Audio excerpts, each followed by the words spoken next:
Good morning students. सबसे पहले जो कल अपने टॉपिक डिस्कस किया था, ऊर्जा चिंतन, एनर्जी कंसंट्रेशन, तो मैंने ये टॉपिक आपको रफली वर्क से बताया था और मैंने बोला था कि आपको इसकी पीडीएफ में बाद में सेंड कर दूंगा।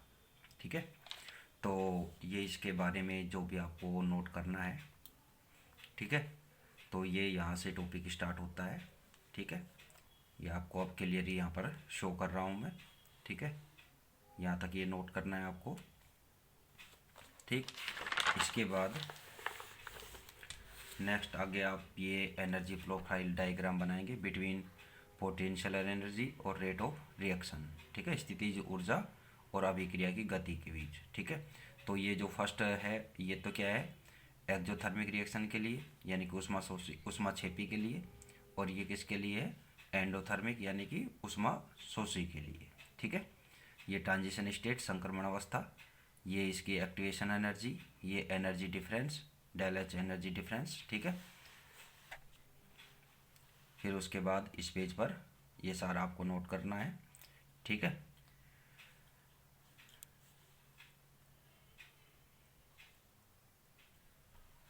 इसके बाद आपको ये जो डायग्राम है, ये डायग्राम आपको बताया था कि अगर कोई रिएक्शन 2 स्टेप्स में कंप्लीट होती है तो उसके लिए बताया था मैंने।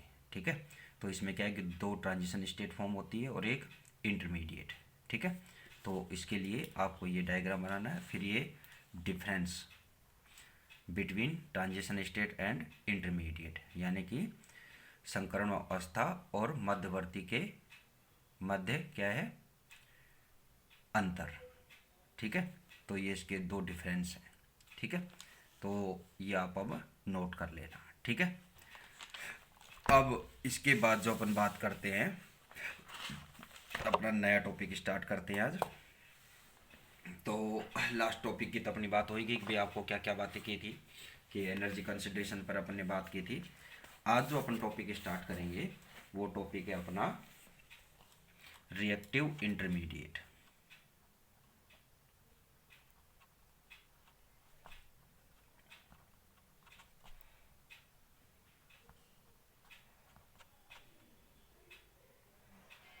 ठीक है, यानी कि क्रियाशील मध्यवर्ती।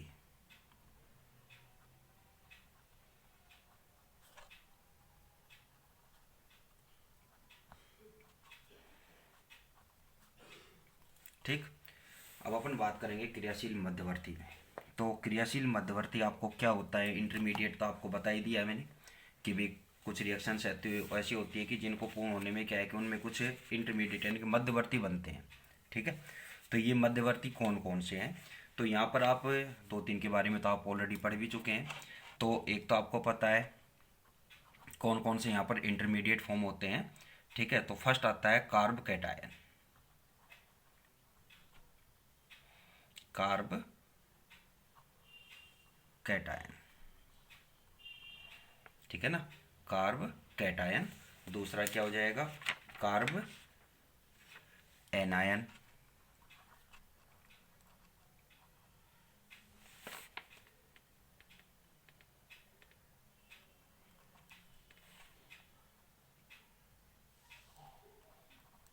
कार्ब एनायन, ठीक है ना, यानी कि C+, C-।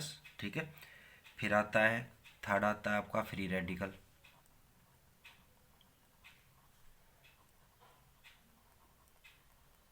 मुक्त मूलक। ठीक है, फोर्थ आता है, ये देखो ये 3 पर तो आप पढ़ चुके हैं ऑलरेडी। ठीक है, इनके सारी बात आपको बता चुका हूँ मैं। फिर आता है फोर्थ, फोर्थ आता है कार्बीन्स।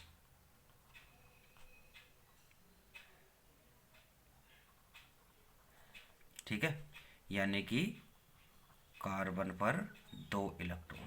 ठीक है, एक लोन पेयर इलेक्ट्रॉन यहाँ पर प्रेजेंट आएगा। ठीक है, तो इसके कुछ एग्जांपल्स भी अपन यहाँ पर देंगे। इसके बाद जो बात आती है नेक्स्ट, जो इंटरमीडिएट आता है वो आता है एराइन।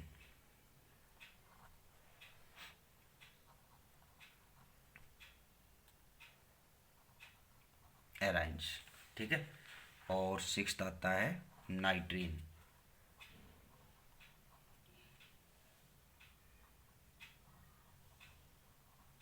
ठीक है, नाइट्रीन्स। ठीक, ये क्या है यहाँ पर इंटरमीडिएट्स हैं। तो अब इन पर एक एक पर आज अपन डिस्कस स्टार्ट करते हैं। तो फर्स्टली अपन बात करेंगे किस पर, कार्ब कैटायन पर। तो कार्ब कैटायन के बारे में आपको बताया कि भाई कार्ब कैटायन और कार्ब एनायन का फॉर्मेशन आपको ऑलरेडी पता ही है। इनकी स्टेबिलिटी भी मैं आपको फर्स्ट सेकंड वीडियो में ये बात जो अपने हेट्रोलिटिक जो बॉन्ड क्लीवेज है उसमें मैं आपको ये क्लियर कर चुका हूँ, यानी कि आपको सेकंड वीडियो में ये बात क्लियर कर दी थी मैंने। ठीक है, इन दोनों की कि इनका फॉर्मेशन और इनकी स्टेबिलिटी। ठीक है, तो फॉर्मेशन तो आपको पता है कि भाई कार्ब कैटायन या कार्ब एनायन का जो फॉर्मेशन होगा वो हेट्रोलिटिक बॉन्ड क्लीवेज से होगा।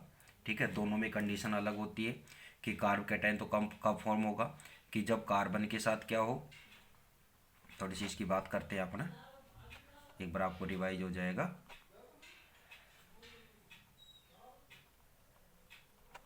ठीक है, यानी कि C+।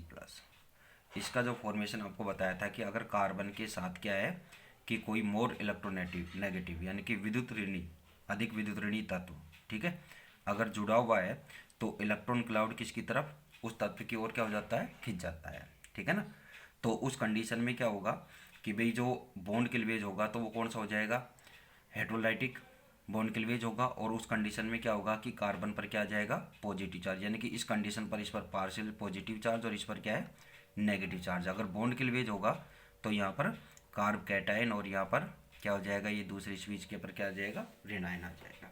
ठीक है, तो ये हो गया कार्ब कैटायन का फॉर्मेशन यहाँ पर। ठीक है, इसकी स्टेबिलिटी की भी बात हो चुकी है अपनी कि भाई इसमें स्टेबिलिटी की बात करें तो ये क्या है कि एक इलेक्ट्रॉन डेफिशिएंट स्पीशीज होती है।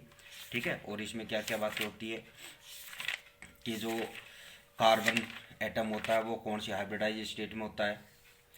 ठीक है, वो कौन सी में होता है, sp2 हाइब्रिडाइज स्टेट में होता है।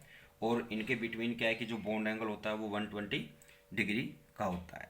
ठीक है, अगर इनके स्थायित्व की बात करें तो टर्सरी कार्ब कैटायन, स्टेबिलिटी की बात करें तो टर्सरी कार्ब कैटायन को टर्सरी, सेकेंडरी, प्राइमरी और मेथिल, ये इसका ऑर्डर आपको बताया हुआ है। ठीक है, तो ये इनकी स्टेबिलिटी का ऑर्डर हो गया। क्योंकि भाई स्टेबिलिटी किस बेस पर बढ़ती है कि अगर क्या है कि जितने इस पर क्या है कि एल्किल ग्रुप बढ़ते जाएंगे तो वो क्या है कि इसकी इलेक्ट्रॉन डेफिशिएंसी को काफ़ी हद तक क्या कर देंगे, कम कर देंगे, तो उसकी स्टेबिलिटी बढ़ती जाएगी। ठीक है, ये बात आपको बताई थी। अब इसमें जो बात करते हैं तो जो कार्ब कैटायन है, ठीक है, तो कार्ब कैटायन क्या है कि इसके द्वारा कौन कौन सी अभिक्रियाएं यहाँ पर पॉसिबल होती है। तो ये क्या है कि भाई चारों प्रकार की अभिक्रियाएं यहाँ पर देता है लगभग। ठीक है, 4 प्रकार की अभिक्रियाएं देता है। तो उनमें कौन कौन सी है, तो एक तो होती है नाभिक स्नेही, न्यूक्लियोफिलिक सब्स्टिट्यूशन,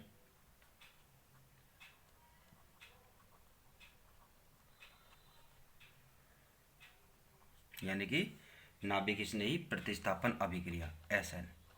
ठीक है, तो इसका एग्जाम्पल क्या होता है कि भाई यहाँ पर कार्ब कैटायन है, आपने ले लिया ये एथिल कार्ब कैटायन ले लिया। ठीक है, अब इस पर क्या है कि अगर न्यूक्लियोफाइल की अटैक होगी तो उस कंडीशन में यहाँ पर क्या होगा कि हैलाइड आयन यहाँ पर जुड़ जाएगा। तो ये रिएक्शन कौन सी हो जाएगी, न्यूक्लियोफिलिक सब्स्टिट्यूशन रिएक्शन। ठीक है, इसके अलावा क्या होता है कि ये कौन सी रिएक्शन और देते हैं, दूसरी देते हैं एलिमिनेशन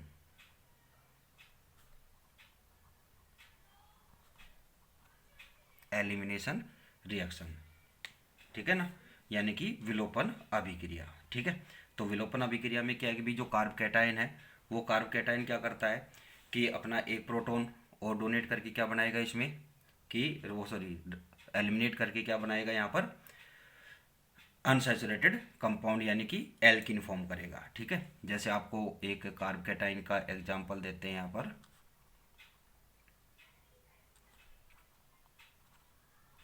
ठीक है, तो इससे क्या फॉर्म होगा यहाँ पर CH3C डबल बॉन्ड CH2 और यहाँ ये CH3। ठीक है, ये क्या करेगा, एक प्रोटॉन यहाँ से रिलीज हो जाएगा। ठीक है, अब इसमें आप सोच रहे हो कि भाई पॉजिटिव चार्ज इस पर था तो ये कैसे क्या हुआ, तो यहाँ से क्या है कि भाई ये प्रोटॉन क्या होगा, रिलीज होगा, ठीक है ना। तो प्रोटॉन रिलीज होगा तो यहाँ से देखो एक ये है कंडीशन, तो यहाँ से क्या होगा कि भाई बॉन्ड के जो इलेक्ट्रॉन है वो यहाँ आएंगे, ठीक है। तो यहाँ से क्या होगा, ये प्रोटॉन रिलीज हो जाएगा और यहाँ पर क्या हो जाएगा, इनके बिटवीन डबल बॉन्ड फॉर्म हो जाएगा, जिससे क्या है कि इस पर ये जो पॉजिटिव चार्ज है यानी कि इसकी इलेक्ट्रॉन डेफिशिएंसी क्या हो जाएगी, कम हो जाएगी, ठीक है। और आपको क्या मिलेगी यहाँ पर, एल्कीन। कौन सी एल्कीन मिलेगी आपको, 2 मेथिल 1 प्रोपीन, ठीक है। इसके अलावा ये क्या देते हैं, इलेक्ट्रोफिलिक एडिशन, ठीक है। और कौन सी कार्ब कैटायन कौन सी रिएक्शन देता है भाई, एक तो ये हो गई न्यूक्लियोफिलिक सब्स्टिट्यूशन, दूसरी ये हो गई, तीसरी क्या होती है यहाँ पर, इलेक्ट्रोफिलिक एडिशन।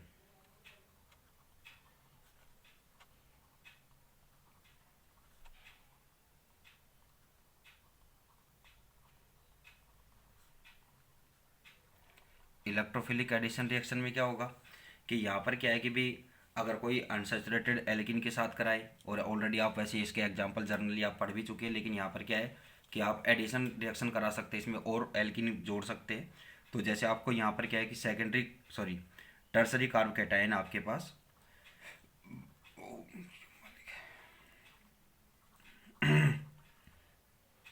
ये टर्सरी कार्ब कैटायन हो गया, प्लस इस पर क्या लेते हैं अपन, एक प्रोपीन ले ली, कौन सी, 2 मेथिल प्रोपीन,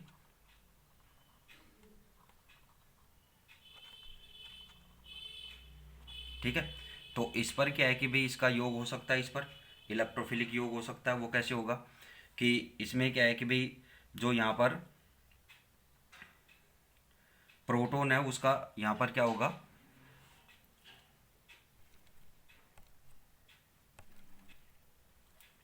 तो इसमें क्या होगा कि भाई ये बॉन्ड के जो इलेक्ट्रॉन है ये यहाँ पर आएंगे और ये बॉन्ड का क्लीवेज कौन सा होगा, हेट्रोलिटिक। तो इससे क्या है कि इस कार्बन पर क्या आ जाएगा, नेगेटिव चार्ज आ जाएगा, ठीक है। और इस पर क्या आ जाएगा, पॉजिटिव चार्ज। तो यहाँ पर क्या है कि ये क्या हो जाएगी, एक इलेक्ट्रॉन रिच स्पीसीज बन जाएगी यहाँ पर। तो ये क्या है कि भाई जब इस पर ये इलेक्ट्रॉन आएंगे तो ये इसके साथ बॉन्ड फॉर्म करेगा और कार्ब कैटायन कहाँ जाएगा, यानी कि पॉजिटिव चार्ज इस कार्बन पर आ जाएगा। तो आपके पास क्या फॉर्म हो जाएगा यहाँ पर, CH3 CH3 CH3, ये तो हो गया अपने कार्ब कैटायन वाला, ठीक है। अब इस पर क्या है कि भाई अब कहाँ कौन सा जुड़ेगा यहाँ पर, CH2, और इसके साथ ये CH3 और इस कार्बन पर क्या आ जाएगा, पॉजिटिव चार्ज, ठीक है। अब यहाँ पर कोई भी इलेक्ट्रोफाइल जो आएगा उससे आगे रिएक्शन होती जाएगी, मतलब क्या है कि आप इसमें एडिशन और कर सकते हैं, ठीक है। लॉन्ग चेन क्या बना सकते हैं। दूसरी बात, फिर इसके बाद जो फोर्थ रिएक्शन वो होती है, वो कौन सी अपनी होती है, रीअरेंजमेंट वाली।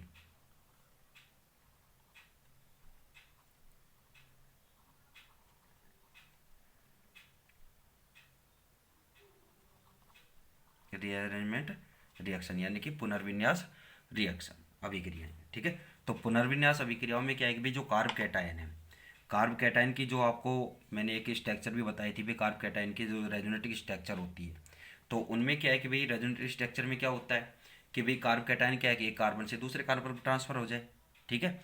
तो भाई पुनर्विन्यास में तो आपको सीधा पता है कि ना तो कोई जुड़ता है, ना कोई आता है, ना कोई जाता है। केवल क्या होता है कि उस मॉलिक्यूल में ही क्या होगा, आपस में क्या होंगे, उसके एटम ट्रांसफर होते रहेंगे ऐसे ही, ठीक है। तो वो क्या है, रेजोनेंट रिएक्शन है। तो इसमें क्या है कि भाई आपके पास एक कार्ब कैटायन आप बना रहे हैं प्राइमरी, सॉरी, ये आपके पास कार्ब कैटायन है। इस कार्ब कैटायन में रीअरेंजमेंट क्या हो सकता है कि क्या हो जाए कि यहाँ से ये प्रोटॉन कहाँ जाए, किसके पास आ जाए, इस कार्बन के पास आ जाए, यानी कि ये H है, ठीक है। तो यहाँ पर क्या हो जाए कि इस बॉन्ड के इलेक्ट्रॉन क्या है कि प्रोटॉन के पास, यानी कि जो यहाँ पर क्या हो जाए, हाइड्रोजन के पास चले जाए। हाइड्रोलिटिक अगर बॉन्ड क्लीवेज हो जाए तो H- रिलीज होगा, वो कहाँ हो जाएगा, यहाँ पर, और यहाँ पर क्या आ जाएगा, प्लस, ठीक है। तो यहाँ पर क्या फॉर्म हो जाएगा आपके पास, CH3C, इस पर पॉजिटिव चार्ज CH3 और ये CH3, ठीक है। तो इस तरह से क्या है कि यहाँ पर प्राइमरी से क्या बन गया, ये टर्सरी कार्ब कैटायन यहाँ पर फॉर्म हो गया है। 1 डिग्री से 3 डिग्री कार्ब कैटाइन यहाँ पर फॉर्म हुआ। ठीक है, इसके बाद बात होती है अपनी दूसरी कार्ब एनायन की। ठीक है ना, कार्ब एनायन। तो कार्ब एनायन में आपको क्या बताया था कि इसमें क्या होगा कि भाई ये कब फॉर्म होता है। पहली बात तो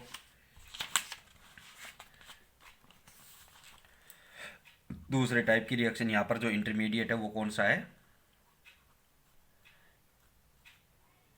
कार्ब एनायन, कार्ब एनायन। ठीक है ना, तो यहाँ पर क्या है कि भाई मीन यहाँ पर क्या है कि कार्बन पर नेगेटिव चार्ज। तो इसका फॉर्मेशन कैसे होगा कि जब कार्बन के साथ क्या है कि इस तरह की स्पीशीज हो जो क्या है कि जिसकी इलेक्ट्रोनेगेटिविटी क्या हो कि कार्बन से क्या हो, कम हो, तो उस कंडीशन में बॉन्ड क्लीवेज अगर क्या हो, हेट्रोलिटिक बॉन्ड क्लीवेज हो। ठीक है, तो हेट्रोलिटिक बॉन्ड क्लीवेज होगा तो उस कंडीशन में क्या होगा कि भाई जो इलेक्ट्रॉन है वो इलेक्ट्रॉन किसके पास जाएंगे, कार्बन के पास रहेंगे, और कार्बन के पास रहेंगे तो कार्बन पर क्या आ जाएगा, नेगेटिव चार्ज आ जाएगा। ठीक है भाई, जैसे क्या है कि भाई हाइड्रोजन है, तो हाइड्रोजन की यहाँ पर क्या है कि क्या होती है कि इलेक्ट्रोनेगेटिविटी कार्बन से कम होती है। भाई आपको ये पता है कि इलेक्ट्रोनेगेटिविटी पर एटम की क्या है, कुछ ना कुछ अलग होती है, सबकी सेम नहीं होती है। अगर सेम एटम है तब तो बात अलग है, अगर डिफरेंट टाइप के एटम है तो उनकी इलेक्ट्रोनेगेटिविटी में कुछ ना कुछ डिफरेंस जरूर मिलेगा। ठीक है, तो यहाँ पर क्या है कि अगर ये बॉन्ड क्लीवेज इस तरह से हो, ठीक है, हेट्रोलिटिक बॉन्ड क्लीवेज हो, तो यहाँ पर क्या है कि भाई प्रोटॉन होगा और बॉन्ड कहाँ जाएगा, इलेक्ट्रॉन किसके पास रहेंगे, कार्बन के पास। तो ये क्या हो जाएगा, कार्बन रेनायन यानी कि कार्ब एनायन यहाँ पर फॉर्म हो जाएगा। ठीक है, इसकी स्टेबिलिटी की भी अपन ने बात कर रखी है सारी। तो स्टेबिलिटी में क्या क्या बातें होती है कि स्टेबिलिटी की अगर अपन बात करें तो कार्ब जो एनायन है, तो कार्ब एनायन में क्या होगा कि एक तो क्या है कि जो कार्बन परमाणु वो sp3 हाइब्रिडाइजेशन स्टेट में होता है। ठीक है, और ये क्या होती है, एक इलेक्ट्रॉन रिच स्पीशीज होती है। ठीक है, इसके अलावा इसमें जो बॉन्ड एंगल होता है वो क्या होता है, 109 डिग्री का होता है। इसका घटने का रीजन क्या है कि जो bond pair lone pair electron है उनके बीच बिटवीन क्या होता है, रिपल्सन मैक्सिमम बढ़ता है, रिपल्सन होता है। तो रिपल्सन के कारण क्या है कि बॉन्ड एंगल क्या हो जाएगा, कुछ डिक्रीज हो जाता है, यानी कि कम हो जाता है, 120 से घटकर क्या हो जाएगा, 109 डिग्री हो जाता है। इसके अलावा फिर जब इसकी स्टेबिलिटी की अपन ने बात की, तो स्टेबिलिटी की बात करें तो स्टेबिलिटी क्या है कि जो मैथिल, ठीक है, फिर यहाँ पर एथिल,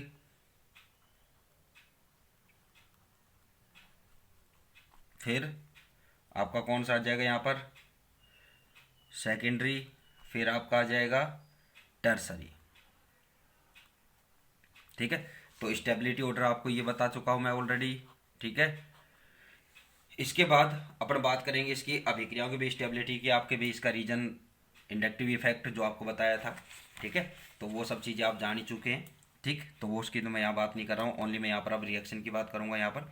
तो जो कार्ब कैटायन है ये भी क्या है कि भाई 4 प्रकार की, यानी कि लगभग चारों प्रकार की अभिक्रिया देता है, यानी कि योगात्मक अभिक्रिया, ठीक है, कार्बोनेशन, ठीक है, कार्बोनीकरण, इसके अलावा एलिमिनेशन रिएक्शन, सब्स्टिट्यूशन रिएक्शन और रीअरेंजमेंट रिएक्शन। ये भी क्या है कि सभी रिएक्शन यहाँ पर संपन्न करता है। ठीक है, तो इसकी जो रिएक्शन वगैरह है इस पर अपन नेक्स्ट वीडियो में डिस्कस करेंगे। ठीक है बेटा, थैंक यू।